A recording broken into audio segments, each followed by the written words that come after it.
ಪ್ರಿಯ ವೀಕ್ಷಕರೇ, ನಮ್ಮ ಹಿಂದಿನ ವಿಡಿಯೋದಲ್ಲಿ ಕಾಂತಾರ ಚಾಪ್ಟರ್ 1 ಚಿತ್ರ ದೈವಾರಾಧನೆಗೆ ಪೂರಕವಾಗಿದೆ ಇಲ್ಲವೇ ಎಂಬ ವಿಮರ್ಶೆಯನ್ನ ನೀವೆಲ್ಲ ನೋಡಿರುತ್ತೀರಿ. ಈಗ ಈ ಚಿತ್ರ ಬಿಡುಗಡೆಗೊಂಡು ಎಲ್ಲೆಲ್ಲೂ ಅದರದ್ದೇ ಹವಾ ಸೃಷ್ಟಿಯಾಗಿದೆ. ತಮ್ಮ ಕುಟುಂಬದ ತರವಾಡು ಮನೆಗೆ ವರ್ಷಕ್ಕೊಮ್ಮೆ ಹೋಗುತ್ತಾರೋ ಇಲ್ಲವೋ ಗೊತ್ತಿಲ್ಲ, ಆದರೆ ಈ ಚಿತ್ರಕ್ಕಂತೂ ಎಲ್ಲರೂ ಖಂಡಿತವಾಗಿಯೂ ಹೋಗುತ್ತಾರೆ. ಯಾವುದೇ ಒಂದು ಚಲನಚಿತ್ರವನ್ನ ಮನೋರಂಜನೆಗಾಗಿ ಮಾತ್ರ ನೋಡಬಹುದೇ ವಿನಃ ಅದುವೇ ವಾಸ್ತವವಾಗುವುದಿಲ್ಲ. ಇಲ್ಲಿ ದೇಯಿ ಬೈದಿತಿ, ತುಳುನಾಡಿನ ಸೃಷ್ಟಿಕರ್ತ ಬೆರ್ಮರು, ದೈವಗಳಾದ ಗುಳಿಗ, ಪಂಜುರ್ಲಿ, ಪಿಲಿಚಂಡಿ ಹಾಗೂ ತುಳುನಾಡನ್ನು ಆಳಿದ ಬಂಗರಸರು ಇವರ ಇತಿಹಾಸ ಮತ್ತು ಜನಪದವನ್ನ ಯಾವ ರೀತಿಯಲ್ಲಿ ತಪ್ಪಾಗಿ ಜೋಡಿಸಿ ಚಿತ್ರವನ್ನು ನಿರ್ಮಿಸಿದ್ದಾರೆ ಎಂಬುದನ್ನು ಇವತ್ತಿನ ವಿಡಿಯೋದಲ್ಲಿ ತಿಳಿಯೋಣ. ಕರಾವಳಿಯ ಜಾನಪದ ಪಾಡ್ದನದ ಪ್ರಕಾರ ದೇಯಿ ಬೈದಿತಿ ಎಂಬ ಬಿಲ್ಲವರ ಕ್ರಾಂತಿಕಾರಿ ಮಹಿಳೆ ಹಲವು ಜನಪದ ನಾಯಕರ ಸಾಕುತಾಯಿ. ಕೋಟಿ ಚೆನ್ನಯ್ಯ ಎಂಬ ಅವಳಿ ನಾಯಕರ ತಾಯಿಯಾದ ದೇಯಿ ಬೈದಿತಿ ಕರಾವಳಿಯ ಬಂಡಾಯದ ಮಹಿಳೆಯ ಸಂಕೇತ. ಅಸ್ಪೃಶ್ಯತೆ ವಿರುದ್ಧ ಹೋರಾಡಿದ ಕೊರಗತನಿಯನ ಸಾಕುತಾಯಿಯು ದೇಯಿ ಬೈದಿತಿ. ಇನ್ನೊಂದು ಅವಳಿ ವೀರರಾದ ಕಾನದ ಕಟದರ ತಾಯಿ ಬೊಲ್ಲೆಯ ಸಾಕುತಾಯಿಯೂ ಕೂಡ ದೇಯಿ ಬೈದಿತಿ. ಬೊಲ್ಲೆಯೊಂದಿಗೆ ಕಾನದ ಕಟದರು ದೇಯಿ ಬೈದಿತಿಯ ವಾತ್ಸಲ್ಯದಲ್ಲಿಯೇ ಬೆಳೆಯುತ್ತಾರೆ. ಮುಂದೆ ಕಾನದ ಕಟದರು ಅರಸರೊಂದಿಗೆ ಭೂಮಿಯ ಹಕ್ಕಿಗಾಗಿ ಹೋರಾಟವನ್ನು ನಡೆಸಿ ಭೂಮಿಯನ್ನ ಪಡೆದುಕೊಂಡು ಅದರಲ್ಲಿ ವ್ಯವಸಾಯವನ್ನು ಮಾಡುತ್ತಾರೆ. ಅಸ್ಪೃಶ್ಯ ಸಮುದಾಯವೊಂದು ಭೂಮಿಯನ್ನು ಪಡೆದುಕೊಳ್ಳುವ ರೋಚಕ ಕತೆ ಕಾನದ ಕಟದರದ್ದು. ಕರಾವಳಿಯ ಸತ್ಯದ ಬೆಳೆ ಎಂದು ಕರೆಯಲ್ಪಡುವ ಕುಚಲಕ್ಕಿಯ ಒಂದು ತಳಿಯಾಗಿರುವಂತಹ ಅತಿಕಾರೆ ಭತ್ತವನ್ನ ತುಳುನಾಡಿಗೆ ಪರಿಚಯಿಸಿದ್ದೇ ಈ ಕಾನದ ಕಟದರು ಎಂದು ಜನಪದ ಕತೆ ಹೇಳುತ್ತದೆ. ಜಾರಂದಾಯನ ಕಥೆಯಲ್ಲಿ ಅಪ್ಪು ಬೈದ್ಯತಿ ಮತ್ತು ಜತ್ತಿ ಬೈದ್ಯರಿಗೆ ಕಾರ್ಣಿಕದ ಕಲ್ಲೊಂದು ನದಿಯಲ್ಲಿ ಸಿಗುತ್ತದೆ. ಜತ್ತಿ ಬೈದ್ಯರು ಕೊನೆಗೆ ಜಾರಂದಾಯ ದೈವದ ಹೆಸರಿನಲ್ಲಿ ಜಮೀನ್ದಾರಿ ಪದ್ಧತಿ ವಿರುದ್ಧ ಹೋರಾಡಿ ಮಾಯಕವಾಗುತ್ತಾರೆ. ಇವೆಲ್ಲವೂ ದೈವಾರಾಧನೆಯ ಪಾಡ್ದನಗಳಲ್ಲಿನ ಕಥೆಗಳಾಗಿವೆ. ಹೀಗೆ ದೇಯಿ ಬೈದಿತಿಯೊಂದಿಗೆ ಗುರುತಿಸಿಕೊಂಡಿರುವಂತಹ ಕೋಟಿ ಚೆನ್ನಯ್ಯ, ಕೊರಗತನಿಯ, ಕಾನದ ಕಟದ, ಜತ್ತಿ ಬೈದ್ಯ ಇವರೆಲ್ಲರೂ ತುಳುನಾಡಿನ ಅಸ್ಪೃಶ್ಯತೆ, ಅಸಮಾನತೆ ಮತ್ತು ಭೂಮಿಯ ಹಕ್ಕಿಗಾಗಿ ಹೋರಾಟವನ್ನು ನಡೆಸಿ ಮಾಯವಾಗಿ ದೈವಗಳಾದವರು. ಇಂತಹ ಬೈದಿತಿ ಪಾತ್ರವನ್ನ ಕಾಂತಾರ ಚಾಪ್ಟರ್ 1ನಲ್ಲಿ ಬೆರ್ಮೆ ಎಂಬ ಯುವಕನ ತಾಯಿಯನ್ನಾಗಿಸಲಾಗಿದೆ. ಕಾಂತಾರದಲ್ಲಿ ಕಾಣುವ ಬೈದಿತಿ ಪಾತ್ರವು ಜಾನಪದ ಕ್ರಾಂತಿಕಾರಿ ಮಹಿಳೆಯಾದ ದೇಯಿ ಬೈದಿತಿಯ ನೇರ ರೂಪಾಂತರವಾಗಿದೆ. ಬೆರ್ಮೆ ಎಂಬ ಮಗು ಕಾಡಿನಲ್ಲಿ ಸಿಕ್ಕಿ ಬೈದಿತಿಯ ಜೊತೆಗೆ ವಾತ್ಸಲ್ಯದಲ್ಲಿ ಬೆಳೆದು ಮುಂದೆ ಕೃಷಿ, ಕಾಡುತ್ಪತ್ತಿ ಸಂಗ್ರಹವನ್ನು ಮಾಡುವ ಕಾಯಕವನ್ನು ನಡೆಸುತ್ತಾನೆ. ಈ ಚಿತ್ರದಲ್ಲೂ ಬೈದಿತಿಗೆ ನದಿಯಲ್ಲಿ ದೈವದ ಕಾರ್ಣಿಕದ ಕಲ್ಲು ಸಿಗುವ ದೃಶ್ಯವಿದೆ. ಈ ರೀತಿಯಾಗಿ ಬೇರೆ ಬೇರೆ ಕಥೆಗಳನ್ನು ಒಟ್ಟುಗೂಡಿಸಿ ಒಂದಕ್ಕೊಂದು ಸಂಬಂಧವಿರುವಂತೆ ಮಾಡಿ ಮೂಲ ಆಶಯಕ್ಕೆ ಧಕ್ಕೆ ತಂದು ಕಾಂತಾರ ಚಾಪ್ಟರ್ 1 ನಿರ್ಮಿಸಲಾಗಿದೆ. ಈ ಚಿತ್ರದ ಇನ್ನೊಂದು ದೃಶ್ಯದಲ್ಲಿ ಕಾಡಿನ ಜನರು ಬಂಗರಾಜನ ಜೊತೆ ಹೋರಾಡುವಾಗ ಪೋರ್ಚುಗೀಸರು ಮತ್ತು ಮುಸ್ಲಿಮರ ಪಾತ್ರವು ಬರುತ್ತದೆ.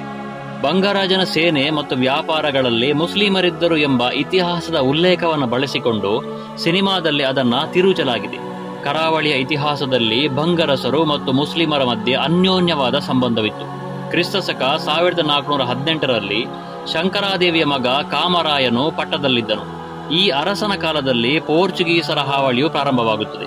ಕ್ರಿಸ್ತಶಕ 1526ರಲ್ಲಿ ಪೋರ್ಚುಗೀಸರ ವ್ಯಾಸರಾಯಿಯಾದ ಲೋಪೆಜ್ ಡಿ ಸೆಂಪಾಯೊ ಎಂಬುವವನು ಬಂಗರಾಜನ ಮುಖ್ಯ ಪಟ್ಟಣವಾದ ಮಂಗಳೂರಿಗೆ ದಾಳಿ ಮಾಡುತ್ತಾನೆ. ಬಂಗರಾಜ ಇದರಲ್ಲಿ ಸೋತು ಹೋಗಿ ಕಡೆಗೆ ಪೋರ್ಚುಗೀಸರಿಗೆ 2400 ಮುಡಿ ಅಕ್ಕಿಯನ್ನು 1000 ಬುದ್ದಲಿ ಎಣ್ಣೆಯನ್ನ ಸುಂಕದ ರೂಪವಾಗಿ ಕೊಡಲಾರಂಭಿಸಿದನು. ಹೀಗೆ ಕರಾವಳಿಯ ಇತಿಹಾಸದಲ್ಲಿ ಹಲವು ಬಂಗರಸರು ಬರುತ್ತಾರೆ. ಕ್ರಿಸ್ತಶಕ 1541ರಲ್ಲಿ ವಿಜಯನಗರ ರಾಮರಾಯನ ಆಳ್ವಿಕೆಯಲ್ಲಿ ಪೋರ್ಚುಗೀಸರಿಗೂ ರಾಮರಾಯರಿಗೂ ಆದ ಒಪ್ಪಂದದ ಪ್ರಕಾರ ದಕ್ಷಿಣ ಕನ್ನಡ ಜಿಲ್ಲೆಯ ವ್ಯಾಪಾರವನ್ನ ಸಂಪೂರ್ಣವಾಗಿ ಪೋರ್ಚುಗೀಸರಿಗೆ ಒಪ್ಪಿಸಲಾಯಿತು. ಕರಾವಳಿಯ ತುಂಡು ಅರಸರುಗಳು ಪೋರ್ಚುಗೀಸರಿಗೆ ಕಪ್ಪ ಕೊಡಬೇಕೆಂದು ಆದೇಶಿಸಲಾಯಿತು. ಆದರೆ ಮಂಗಳೂರು ಬಂಗರಾಜ ಮತ್ತು ಉಳ್ಳಾಲದ ಚೌಟರ ರಾಣಿ ಅಬ್ಬಕ್ಕ ಪೋರ್ಚುಗೀಸರಿಗೆ ಕಪ್ಪವನ್ನ ಕೊಡಲು ನಿರಾಕರಿಸುತ್ತಾರೆ. ಇದರಿಂದ ಕೆರಳಿದ ಪೋರ್ಚುಗೀಸರು ಬಾರ್ಕೂರು, ಮಂಗಳೂರು, ಉಳ್ಳಾಲ ಮುಂತಾದ ಬಂದರುಗಳು, ಪೇಟೆಗಳು, ದೇವಸ್ಥಾನ, ಅರಮನೆ, ಕೋಟೆಗಳನ್ನು ನಾಶ ಮಾಡುತ್ತಾ ಬರುತ್ತಾರೆ. ಈ ಸಂದರ್ಭದಲ್ಲಿ ಕರಾವಳಿಯ ಮುಸಲ್ಮಾನರು ಬಂಗರಕೂಳೂರಿನಲ್ಲಿದ್ದ ಬಂಗರಾಜನ ಸೇನೆಯಲ್ಲೂ ಉಳ್ಳಾಲದ ರಾಣಿ ಅಬ್ಬಕ್ಕನ ಸೈನ್ಯದಲ್ಲೂ ಸೈನಿಕರಾಗಿರುತ್ತಾರೆ. ಮುಂದೆ ಬಂಗರಾಜನು ಪೋರ್ಚುಗೀಸರನ್ನ ಯುದ್ಧದಲ್ಲಿ ಹಿಮ್ಮೆಟ್ಟಿಸುತ್ತಾನೆ. ಆದರೆ ಕಾಂತಾರ ಚಾಪ್ಟರ್ 1ನಲ್ಲಿ ಬಂಗರಸರು ಸಾಂಬಾರು ಪದಾರ್ಥಗಳನ್ನ ಬಂದರು ಮೂಲಕ ವಿದೇಶಗಳಿಗೆ ವಹಿವಾಟು ಮಾಡುವುದನ್ನು ತೋರಿಸುತ್ತದೆ. ಹಾಗೂ ಮುಸ್ಲಿಮರು ಬಂಗರಸರ ವಿರುದ್ಧವಾಗಿ ನಿಂತದ್ದನ್ನ ತೋರಿಸುತ್ತದೆ. ಹಾಗಾಗಿ ಈ ಚಿತ್ರದಲ್ಲಿ ನೈಜತೆಯನ್ನ ತಿರುಚಲಾಗಿದೆ. ಕರಾವಳಿಯನ್ನು ಕಟ್ಟುವಿಕೆಯಲ್ಲಿ ಬಂಗಾರಸರ ಪರಂಪರೆ ಅಪಾರವಾದದ್ದು. ಬಂಗಾರಸರು ಕರಾವಳಿಯ ದೈವದೇವರು ಮತ್ತು ಯಾವುದೇ ಪ್ರಾರ್ಥನಾ ಮಂದಿರಗಳ ಮೇಲೆ ಸಂಘರ್ಷವನ್ನು ನಡೆಸುವುದಿಲ್ಲ. ಆದರೆ ಈ ಸಿನಿಮಾದಲ್ಲಿ ಮಾತ್ರ ಬಂಗಾರಸರ ಆಡಳಿತವು ದೈವ ವಿರೋಧಿ ಎಂದು, ದೈವಗಳ ಜೊತೆ ಅವರು ಯುದ್ಧ ಸಾರಿದ್ದರೆಂದು ಹೇಳಲಾಗಿದೆ.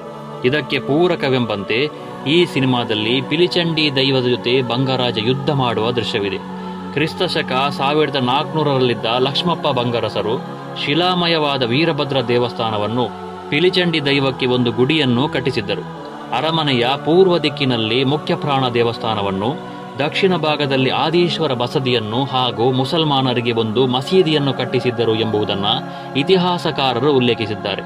ಇತಿಹಾಸದ ಈ ಅಂಶಗಳನ್ನೇ ಬಳಸಿಕೊಂಡು ಬಂಗಾರಾಜ ಶಿಲಾಮಯ ಈಶ್ವರ ದೇವಸ್ಥಾನವನ್ನು ನಿರ್ಮಿಸುವ ದೃಶ್ಯವನ್ನ ಅದ್ಧೂರಿಯಾಗಿ ಕಾಂತಾರ ಚಾಪ್ಟರ್ 1ನಲ್ಲಿ ತೋರಿಸಲಾಗಿದೆ. ಆದರೆ ಪಿಲಿಚಂಡಿ ದೈವಸ್ಥಾನದ ನಿರ್ಮಾಣವನ್ನು ಮರೆಮಾಚಿದ್ದಲ್ಲದೆ ಬಂಗಾರಾಜ ದೈವ ವಿರೋಧಿ ಎಂದು ತೋರಿಸಲಾಗಿದೆ. ಈ ಎಲ್ಲ ವಿಷಯಗಳನ್ನು ಅಲ್ಲಲ್ಲಿ ಹೆಕ್ಕಿ ಜನಪದ ದೈವಗಳು, ದೈವ ಪಾಡ್ದನ, ಐತಿಹ್ಯದ ಹೆಸರು ಮತ್ತು ಕಥೆಗಳನ್ನು ಒಟ್ಟು ಸೇರಿಸಿ ಒಂದು ದಂತಕಥೆಯನ್ನು ನಿರೂಪಿಸಲಾಗಿದೆ. ಈ ರೀತಿ ಕಥೆಯನ್ನು ಹೆಣೆಯುವುದು ಕಥೆಗಾರನ ಹಕ್ಕಾಗಿದ್ದರೂ ಅದು ಇತಿಹಾಸ ಮತ್ತು ನೈಜತೆಗೆ ಧಕ್ಕೆ ಆಗುವಂತಿರಬಾರದು. ಕಾಂತಾರ ಚಾಪ್ಟರ್ 1 ಒಂದು ದಂತಕಥೆ ಎಂದು ಘೋಷಿಸಿಕೊಂಡರೂ ತುಳುನಾಡಿನ ದೈವಾರಾಧನೆ ಮತ್ತು ಈ ಚಿತ್ರಕ್ಕೆ ಸಂಬಂಧವೇ ಇರುವುದಿಲ್ಲ.